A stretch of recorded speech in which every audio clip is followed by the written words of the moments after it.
Hi friends, आपका बहुत बहुत स्वागत है हमारी इस न्यू ज्ञान सेंटर यूट्यूब चैनल में। यह वीडियो क्लास 12th स्टूडेंट के लिए बहुत ही ज़्यादा इंपॉर्टेंट रहने वाली है। जी हाँ, क्योंकि मैं इस वीडियो में आप लोगों को भूगोल यानी कि ज्योग्राफी का सेट 1 मॉडल सेट 1 जो आया हुआ है आप लोग का 2023 एग्ज़ाम के लिए, उसका मैं सब्जेक्टिव क्वेश्चंस का बहुत ही अच्छे तरीके से अपने शब्दों में सारे उत्तर बताऊँगा। मेरे पिछले वीडियो में ऑब्जेक्टिव क्वेश्चन अच्छी तरीके से आप लोग को सारे 40 MCQ क्वेश्चन, ठीक ना, भूगोल में 35 थे तो 35 मैंने अच्छी तरीके से आप लोगों को करा दिए हैं। अगर नहीं देखे तो जल्द से जल्द उस वीडियो को जरूर जाके देख लें। आज मैं आप लोग को सब्जेक्टिव क्वेश्चंस को अच्छी तरीके से अपने शब्दों में सारे उत्तर बता दूंगा, ठीक ना। तो हमारे इस वीडियो को पूरा कंप्लीट अंत तक जरूर देखें। अगर हमारे चैनल में पहली बार आए तो हमारे इस न्यू ज्ञान सेंटर चैनल को सब्सक्राइब जरूर कर लें, साथ साथ बेल आइकन को प्रेस कर दें। इस वीडियो को अपने दोस्तों के साथ, मित्रों के साथ ज़्यादा से ज़्यादा शेयर जरूर करें। तो चलिए वीडियो को शुरू करते हैं। तो देखिए, सबसे पहला जो क्वेश्चन है आप लोग का, जनसंख्या घनत्व को परिभाषित करें, ठीक ना। इसका उत्तर आप लोग को लिखना है। देखिए उत्तर, देखिए एकदम आसान सरल और अपने भाषा में लिखे हैं हमने उत्तर, तो जिस कारण से आपको तुरंत याद हो जाएंगे, जल्दी ही याद हो जाएंगे 3-4 से 5 बार पढ़ते ही। तो देखिए, किसी भौगोलिक क्षेत्र में, ठीक ना, किसी भौगोलिक क्षेत्र में रहने वाले लोगों एवं भूमि के आकार के बीच अनुपात को जनसंख्या घनत्व कहते हैं, ठीक ना। किसी भी क्षेत्र का जो रहने वाले व्यक्ति हैं, लोग हैं, ठीक ना, एवं भूमि के आकार के बीच जो उसका अनुपात होता है उसी को जनसंख्या घनत्व कहते हैं। समझ गए। चलिए आगे क्वेश्चन की ओर देखते हैं।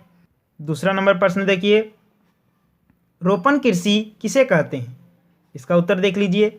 रोपण कृषि वाणिज्य कृषि का एक प्रकार है, ठीक ना।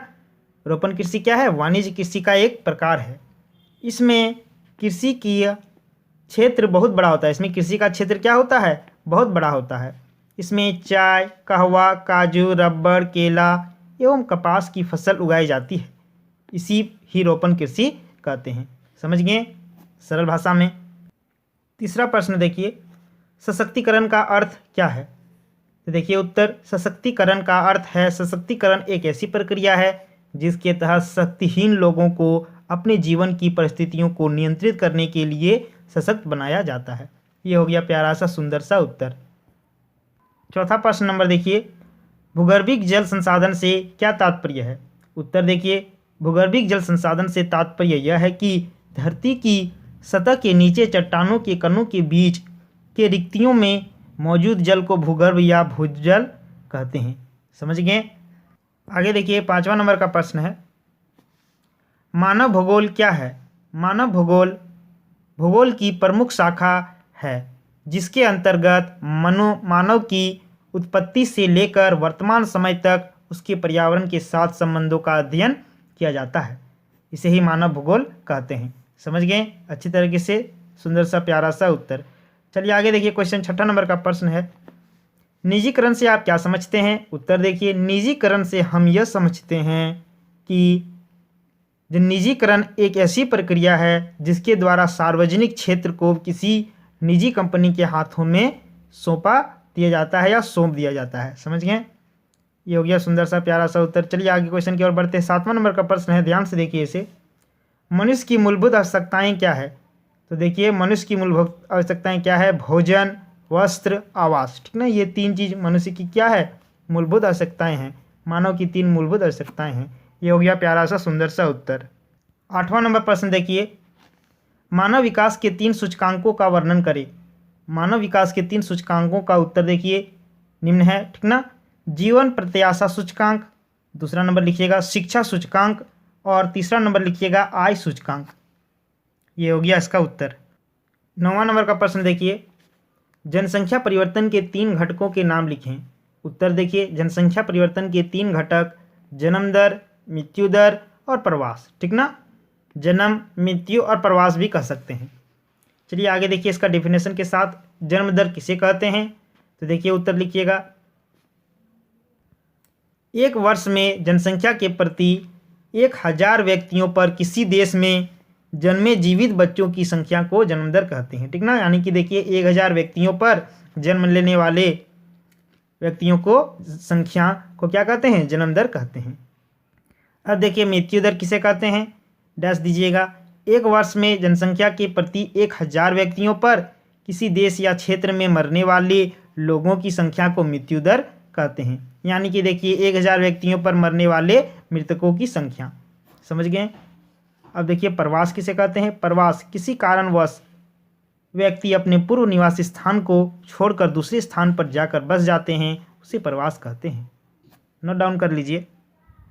10वां नंबर प्रश्न देखिए, सड़क परिवहन रेल परिवहन की तुलना में किस प्रकार सुगम है। इसका उत्तर देखिए बहुत ही सरल भाषा में लिखा दिए हैं। चलिए उत्तर देखिए, सड़क परिवहन रेल परिवहन की तुलना में अधिक महत्वपूर्ण इसलिए है क्योंकि सड़क परिवहन की पहुंच छोटे क्षेत्रों तक हो जाती है। ठीक ना, सड़क परिवहन के माध्यम से क्या होता है, बहुत छोटे छोटे स्थान पर भी जाके पहुंचा जा सकता है। ठीक ना, छोटे छोटे गाँवों मोहल्लों में भी जा सकता है, जबकि रेल परिवहन की पहुंच हर जगह संभव नहीं है। ठीक ना, लेकिन क्या होता है, उसकी तुलना में रेल परिवहन हर एक जगह छोटे छोटे जगहों पे यानी कि मोहल्लों में संभव नहीं है। सड़क मार्ग को बनाने में कम लागत आती है। ठीक ना, देखिए सड़क मार्ग जो होता है वो कम खर्चे में बनता है, जबकि रेल पटरियां बिछाने में अधिक लागत आती है। और रेल की पटरियां जो बिछाई जाती है वो बहुत ही ज़्यादा कीमती होता है और बहुत उसमें लागत ज़्यादा पैसा वगैरह लगता है, यानी कि उसमें ज़्यादा खर्च आता है। और सड़क मार्ग क्या होता है, कम लागत में ही कम खर्च में ही हो जाता है। तो ये हो गया सुंदर सा प्यारा सा उत्तर। चलिए आगे देखते हैं क्वेश्चन नंबर 11 की ओर। भारतीय कृषि की विशेषताओं का वर्णन करें। उत्तर देखिए, भारतीय कृषि की विशेषताएं निम्न हैं। पहला पॉइंट देखिए, लिखिएगा, भारतीय कृषि का अधिकांश भाग सिंचाई के लिए मानसून पर निर्भर रहता है। ठीक ना, भारत के लोग क्या करते हैं, अधिकांश उनकी सिंचाई मानसून पर ही टिकी होती है और वो मानसून पर ही निर्भर रहते हैं। दूसरा नंबर देखिए, कृषि उत्पादन मुख्यतः प्राकृतिक पर निर्भर रहता है। तीसरा पॉइंट लिखिएगा, भारतीय कृषक गरीबी के कारण खेती में पूंजी निवेश कम करता है। ठीक ना, क्योंकि वे गरीब होते हैं। चौथा पॉइंट लिखिएगा, खाद्यान्न उत्पादन को प्राथमिकता दी जाती है। पांचवा प्रश्न देखिए, पांचवा पॉइंट लिखिएगा, कृषि जीवोपार्जन की साधन मानी जाती है। छठा पॉइंट लिखिएगा, भारतीय कृषि में अधिकांश कृषि कार्य पशुओं पर निर्भर करता है।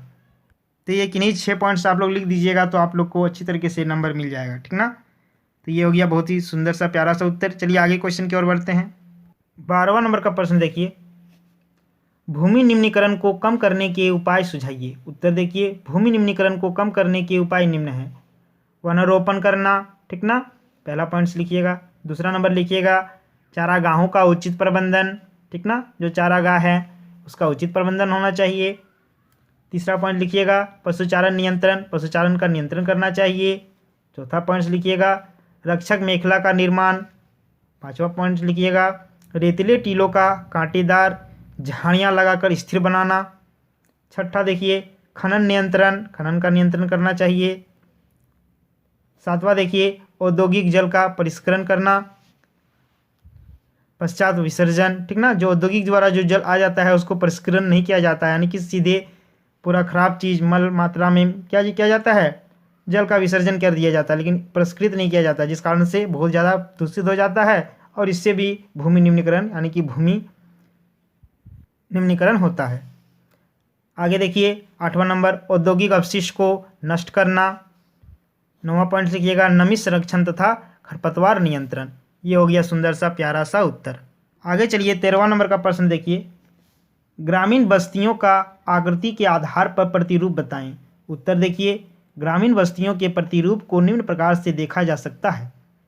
तो देखिए सबसे पहला रूप है रेखिक प्रतिरूप। ठीक ना, इसमें मानव बस्तियों का निर्माण सड़कों, रेल लाइनों तथा नदियों की आदि के किनारे होता है।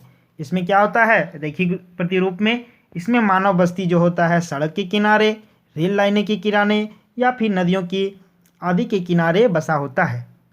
आगे एक आता है दूसरा पॉइंट देखिए, यातायातकार प्रतिरूप। ठीक ना, आयताकार प्रतिरूप। देखिए क्या होता है इनका निर्माण समतल क्षेत्रों में होता है। कैसे क्षेत्रों में, समतल क्षेत्रों में। यहाँ सड़कें एक दूसरे को समकोण पर काटती है। समझ गए। आगे चलिए देखते हैं आगे पॉइंट्स की ओर। तीसरा पॉइंट देखिए, वृत्ताकार प्रतिरूप। इसमें किसी तालाब अथवा झील के चारों ओर बस्तियों का निर्माण होता है। ठीक ना। चौथा पॉइंट देखिए, तारे के आकार का प्रतिरूप। इनका निर्माण उन प्रदेशों में होता है जहां बहुत सारी सड़कें एक साथ एक स्थान पर मिलती है। इस प्रकार इन सड़कों के किनारे मकानों के निर्माण होने से ये तारे की आकृति का प्रतिरूप होता है। 5वां नंबर देखिए, टी तथा वाई आकार के प्रतिरूप। टी आकार की बस्तियां सड़कों के तिराही पर विकसित होते हैं, जबकि वाई आकार की बस्तियां का निर्माण उन क्षेत्रों में होता है जहां दो मार्ग आकर तीसरे मार्ग से मिलते हैं। समझ गए ये टी आकार और वाई आकार। आगे चलिए 6 नंबर का पॉइंट्स देखिए, दोहरे ग्राम नदी तथा पुल के दोनों किनारों पर बस्तियों का निर्माण होता है। इसमें दोहरे ग्राम प्रतिरूप का निर्माण होता है। समझ गए। आगे देखिए 14 नंबर का क्वेश्चन है, मानव के प्राकृतिकरण की व्याख्या करें। ठीक ना। देखिए उत्तर, मनुष्य के प्राकृतिकरण का अर्थ है मनुष्य और प्रकृति के बीच पूर्ण सामंजस्य। मनुष्य अपने आप को प्राकृतिक वातावरण के अनुकूल बनाते हैं और जीने के लिए प्राकृतिक नियम का पालन करते हैं। उदाहरण के लिए देखिए, मध्य भारत की जनजातियां मानव के प्राकृतिकरण का एक उदाहरण है, क्योंकि वे महुआ के पेड़ के फूल, घास के पत्ते और जंगल में उपलब्ध खाद्य पौधों की जड़ों को खाते थे। वे प्लास और साल के पेड़ों को आश्रय के लिए इस्तेमाल करते थे। उन्होंने बीमारी को दूर करने के लिए वहाँ उपलब्ध जड़ी बूटियों का भी इस्तेमाल किया करते थे। वे उनके प्रति इतने दयालु होने के लिए प्राकृतिक जंगल की पूजा करते हैं। तो ये हो गया सुंदर सा प्यारा सा 14वां नंबर का उत्तर। ठीक ना। मैं आगे और क्वेश्चन अगले वीडियो में, मेरे नेक्स्ट वीडियो में आप लोग को मिल जाएगा। ठीक ना, क्योंकि ये वीडियो बहुत ही ज़्यादा लंबा हो जाएगा, जिस कारण से आप लोग को देखने को नहीं करेगा मन, जिस कारण से मैं छोटे ही वीडियो बनाता हूँ। मेरे नेक्स्ट वीडियो में अच्छी तरीके से आप लोग को सारा उत्तर इसी तरह से अपने शब्दों में सारे के सारे उत्तर मैं दे दूंगा। ठीक ना। आज मैं 14 तक क्वेश्चन करवा दिया, यानी कि 1 से लेके 14 तक। ठीक ना। बहुत ही मोस्ट इंपॉर्टेंट क्वेश्चन थे, सारे अपने शब्दों में उत्तर लिखा दिए आप लोग को। जल्द से जल्द मैं उसका भी सारे क्वेश्चन आप लोग को ये सेट 1 का पूरी कंप्लीट करा दूंगा। ठीक ना।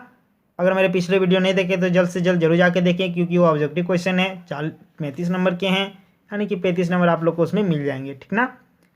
तो चलिए आज की वीडियो में बस इतना ही, फिर मैं नेक्स्ट वीडियो के साथ मिलता हूँ।